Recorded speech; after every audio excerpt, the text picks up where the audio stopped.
Libras, welcome to my channel. Let's take a look at what the next 72 hours has in store for you. Any information you need to will be listed in the description box. And if at any point you want to subscribe and you're not already subscribed, make sure you do so. All right, Libras. First card we have ancestors, the love and legacy of our DNA. So right off the bat, you do have a strong sense of ancestral support, especially if you did recently have like a loved one or a close friend or someone you just hold near and dear to your heart that may have passed along. You really do have spiritual support in ways that you are not able to see. Or for some of you can tell that you have spiritual support because you and your ancestors are just that tight. For others of you, there could be family matters that do come up as a topic.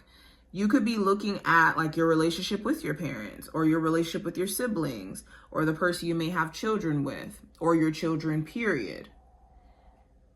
It could be better. You could be looking at either ways to fix those relationships or wondering if it's even salvageable, especially if there has been a lot of trauma in said relationships. We also have the Hearth card. It says happiness in our hearts and homes. Something during this time frame is going to make you feel really good in the inside. This could be like a good deed that you do. This could be some sort of good news that you get. Or Libras, you could be intentionally prioritizing your sense of happiness where you realize that there's so many people, or maybe not so many people, but there's people who want to see you miserable and not happy, to feel vindicated, or there's things around you that you could be genuinely happy about. And a lot of times life could just kind of take your focus away from that onto things that are obviously negative. And you could be realizing how that's been doing you a big disservice by just focusing on what is negative. We also have the Witch, which represents the earthly weaver of the world. So during this time frame, you're having to balance being spiritually aligned and in the material world aligned. And if you have been neglecting like your spiritual maintenance, this is going to be like a perfect time for you to get back into the flow of that. But not only that, I think that this time frame is going to offer you a chance to really start to see things come into form where you've been putting a lot of effort, time, and energy in some sort of business, in your career, in personal development. We also have the Black Cat, which represents fortune meets opportunity. Ooh. So faded opportunity during this time frame, okay? It's important that you're not being overly superstitious as well. I don't know why I'm getting that. Some of you could be overly superstitious right now in a way where you're like missing opportunity left and right. Now, going into what needs your focus. Oh, wrong deck. What needs to be my Libra's focus right now?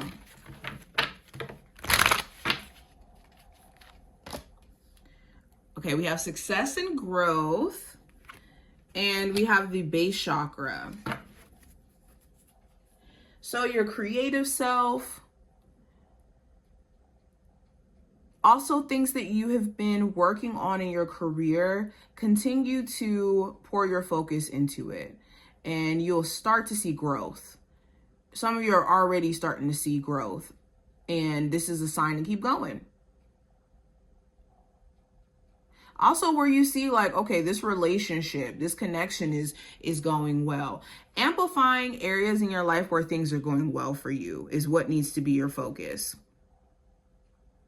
And making sure that you are balancing out your base chakra. Now, what you're unaware of that you should be aware of going into this time frame. We have Key, which represents opportunity, and we have Anchor, which represents stability.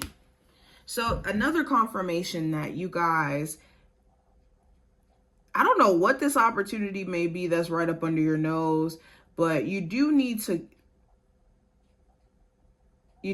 be very intentional during this time frame. I will say that, because you have a lot of great cards that talk about manifestation.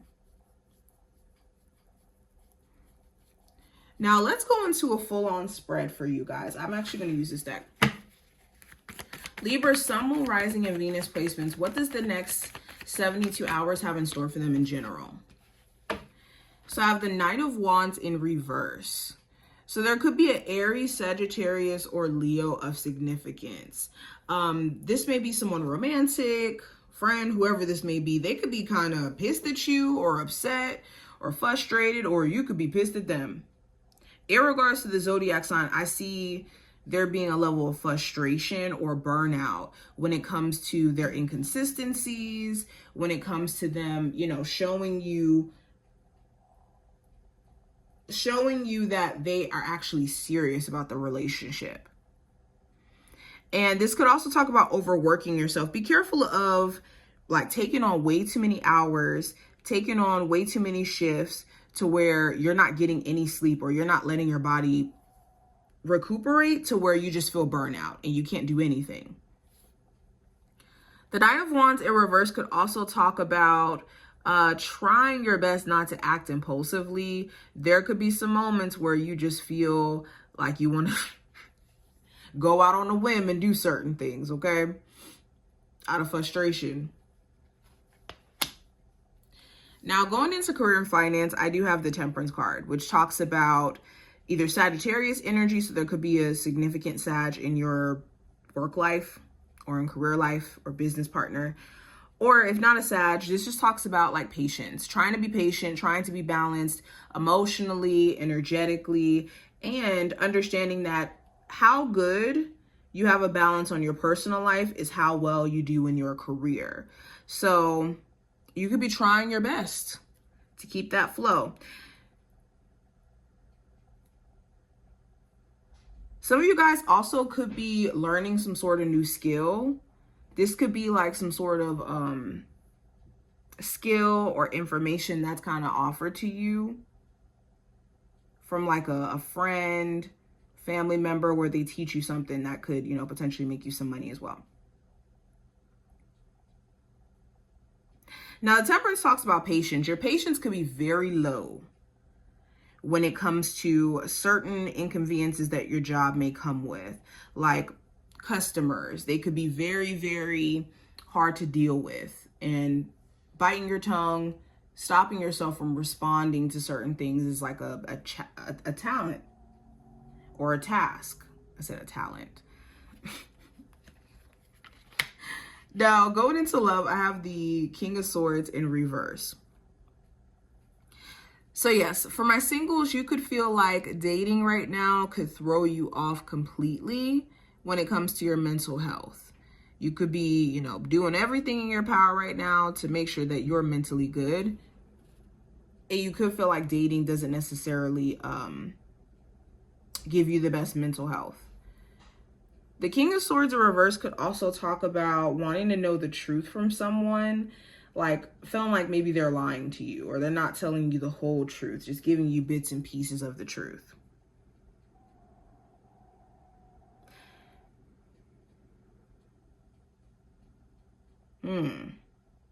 For my Libras in a relationship, there could be a conversation that you want to have or your person wants to have with you, but neither one of you know how to actually bring that conversation up.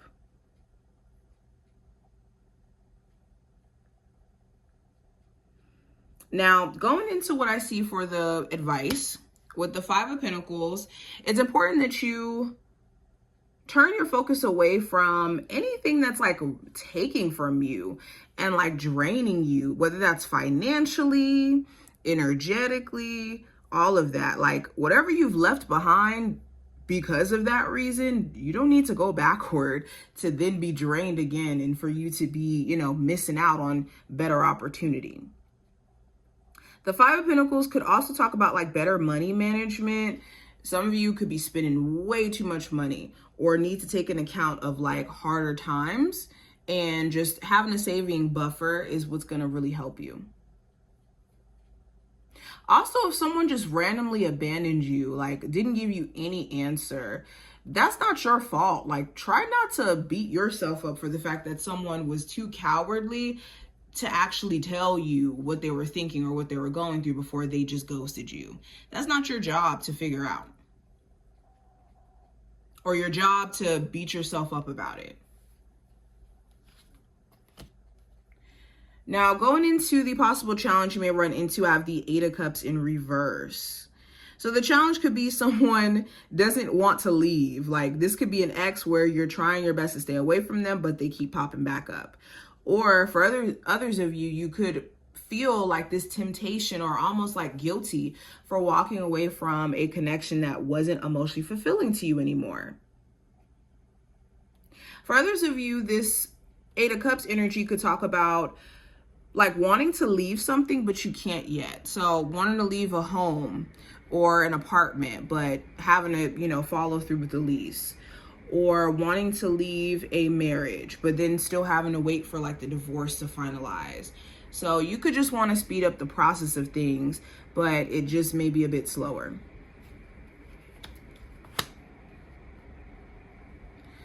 Now, going into the outcome for this time frame with the Knight of Cups, there could be a Cancer, Pisces, or Scorpio of significance. If not, a water sign, just someone who you're trying to gauge where emotionally you stand with them.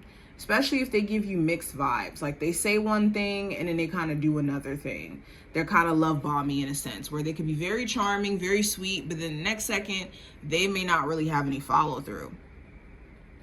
The Knight of Cups could also talk about working through emotional scatteredness personally that you could have going on. You could have moments where you feel, emotionally willing to pour yourself out there and put yourself out there. And then other moments where it's like hard for you to keep that consistency out of fear.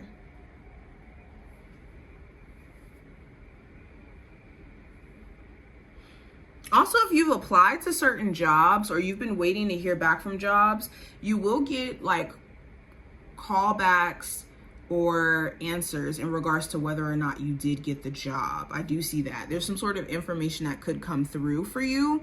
So make sure you are checking like all forms of communication. But this is what I see. I hope that this was helpful and to give you insight. And I will talk to you in the next one.